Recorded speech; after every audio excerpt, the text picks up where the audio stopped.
mean, the reason why I think television remains very competitive is that we've been through several digital revolutions already. But what we now have is the strengths of linear broadcast distribution and the strengths of online personalization working together. There is still no other place that a major brand can go for reach, frequency, speed of impact than television. It is still highly efficient, highly targeted, and the ROI is incomparable, particularly when you're in hit shows that have a sort of social currency and an immediacy to them. The central challenge really is that balance between keeping the content cutting edge and innovative, but also investing sufficiently in the distribution and the technology delivery.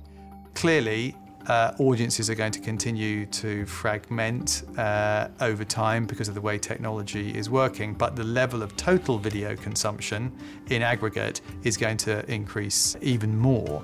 And so the opportunities for strong brands that stand out in those fragmented environments is even greater than it ever was. There is a sort of, I suppose, there's a narrative that younger people are giving up on television and migrating more rapidly into online viewing. We see that as an opportunity rather than a threat.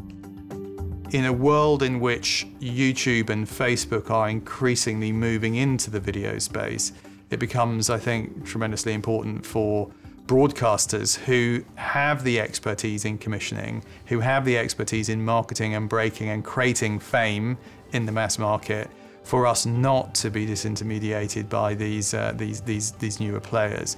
And there is a way of doing that if you think through your data strategy clearly.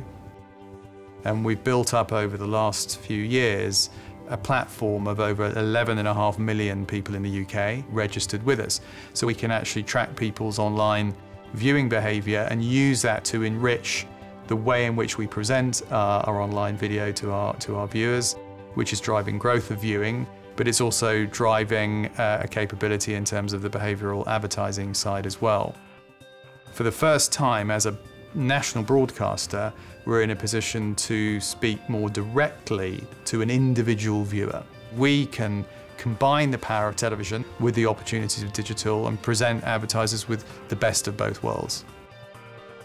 And this makes sort of television get to the next level really, because it's obviously been a very powerful medium to work at scale, but this combined with this targetability, it allows the impact and the efficacy of the advertising buy to increase even further. And what we've found with the blue chip companies that have done this so far with us at Channel 4 is that the ROI on that video spend has been proportionately higher. This is basically the way that I think advertising will move in the future. We all want to talk about the television that's been on last night. We all want to talk about news events that we've heard about on television on that day. This essential social and immediate aspect of how media operates is as powerful today as it's ever been, despite all the new technologies. So we need to think about, how do hit shows actually get made, and what are the economics of sustaining that process over time, and that's where the broadcast model, with its great reach and its great cultural impact, remain very, very powerful for the future.